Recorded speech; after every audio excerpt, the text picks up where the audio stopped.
Today, I'm gonna show you guys how I'm turning these old shitty stairs from this to this. Let me show you how it's done. Step one is I'm gonna put on my gloves because I don't want any nasty, grubby shit on my finger. Next step, I'm taking my purple cleaner, prepping the area. Once I cleaned and prepped the area, I'm gonna take measurements so I can cut my vinyl. Now that I know the measurement, I'm gonna cut my vinyl sheet. All I'm using to cut the vinyl sheet is a utility knife and a 4-foot level as a straight edge.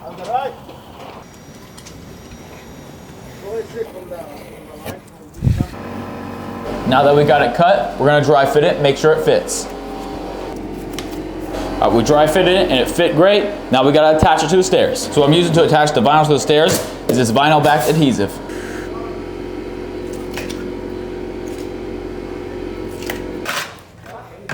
Now that the adhesive's on there, I'm gonna lay down my vinyl. I got it laid out how I want. Now I'm taking my roller to roll in the glue to the vinyl. I always work the middle out so there's no air bubbles anywhere.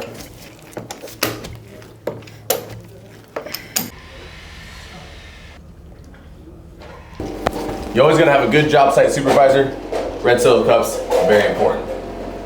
So what I'm doing next is I'm taking my 15 gauge nailer and I'm nailing it at the top underneath the stair nose to ensure that this vinyl never flops off. Next up, I'm measuring and cutting my stair nose. I got it cut to size, I'm gonna attach it now. And then you repeat that process until you get your finished product looking like this.